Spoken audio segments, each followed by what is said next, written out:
घर आनंद से युक्त हो, संतान बुद्धिमान हो, पत्नी मधुर वचन बोलने वाली हो, इच्छा पूर्ति के लायक धन हो, पत्नी के प्रति प्रेम भाव हो, आज्ञाकारी सेवक हो, अतिथि का सत्कार और श्री शिव का पूजन प्रतिदिन हो, घर में मिष्ठान व शीतल जल मिला करे और महात्माओं का सत्संग प्रतिदिन मिला करे तो ऐसा गृहस्थाश्रम सभी आश्रमों से अधिक धन्य है। ऐसे घर का स्वामी अत्यंत सुखी और सौभाग्यशाली होता है। जो व्यक्ति दुखी ब्राह्मणों पर दयामय होकर अपने मन से दान देता है, वह अनंत होता है। हे राजन, ब्राह्मणों को जितना दान दिया जाता है, वह उतने से कई गुना अधिक होकर वापस मिलता है। जो पुरुष अपने वर्ग में उदारता, दूसरे के वर्ग पर दया, दुर्जनों के वर्ग में दुष्टता, उत्तम पुरुषों के वर्ग में प्रेम, दुष्टों से सावधानी, पंडित वर्ग में कोमलता, शत्रुओं में वीरता, अपने बुजुर्गों के बीच में सहन शक्ति, स्त्री वर्ग में धूर्तता आदि कलाओं में चतुर है, ऐसे ही लोगों में इस संसार की मर्यादा बंधी हुई है। दोनों हाथ दान देने से रहित, दोनों काल वेद शास्त्र को सुनने के विरोधी, दोनों नेत्र महात्माओं के दर्शन से वंचित, दोनों पैर तीर्थ यात्रा से दूर और केवल अन्याय के द्वारा कमाए धन से पेट भरकर अहंकार करने वाले, हे रंगे सियार, निंदा के योग्य इस नीच शरीर को छोड़ दे। जिनकी भक्ति यशोदा के पुत्र श्री कृष्ण के चरण कमलों में नहीं है, जिनकी जिह्वा अहिरों की कन्याओं, गोपियों के प्रिय श्री गोविंद के गुणगान नहीं करती, जिनके कान परमानंद स्वरूप श्री कृष्णचंद्र की लीला तथा मधुर रसमयी कथा को आदर पूर्वक सुनने में नहीं है, ऐसे लोगों को मृदंग की थाप धिक्कार है, धिक्कार है, धिक्तान धक्तान कहती है। वसंत ऋतु में यदि करील के वृक्ष पर पत्ते नहीं आते तो इसमें वसंत का क्या दोष है? सूर्य सबको प्रकाश देता है, पर यदि दिन में उल्लू को दिखाई नहीं देता तो इसमें सूर्य का क्या दोष है?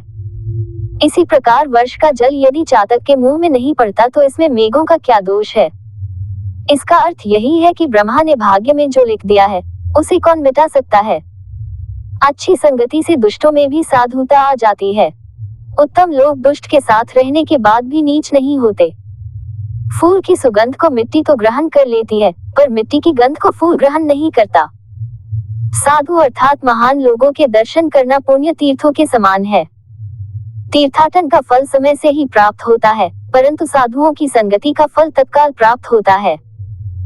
जहाँ ब्राह्मणों के चरण नहीं धोए जाते अर्थात उनका आदर नहीं किया जाता, जहाँ वेद शास्त्रों के श्लोकों की ध्वनि नहीं गूंजती तथा यज्ञ आदि से देव पूजन नहीं किया जाता, वे घर शमशान के समान है। सत्य मेरी माता है, पिता मेरा ज्ञान है, धर्म मेरा भाई है, दया मेरी मित्र है, शांति मेरी पत्नी है और क्षमा मेरा पुत्र है, ये 6 मेरे बंधु बांधव है। सभी शरीर नाशवान है, सभी धन संपत्तियां चलायमान है और मृत्यु के निकट है। ऐसे में मनुष्य को सदैव धर्म का संचय करना चाहिए। इस प्रकार यह संसार नश्वर है, केवल सत्कर्म ही नित्य और स्थायी है। हमें इन्हीं को अपने जीवन का अंग बनाना चाहिए। निमंत्रण पाकर ब्राह्मण प्रसन्न होते हैं, जैसे हरी घास देखकर गौ के लिए उत्सव अर्थात प्रसन्नता का माहौल बन जाता है।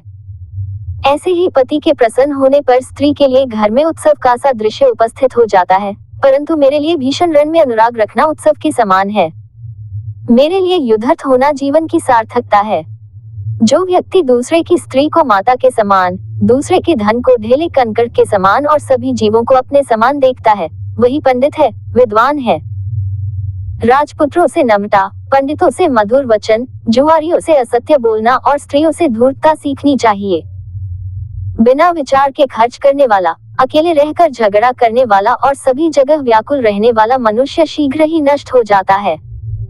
बुद्धिमान पुरुष को भोजन की चिंता नहीं करनी चाहिए, उसे केवल एक धर्म का ही चिंतन मनन करना चाहिए।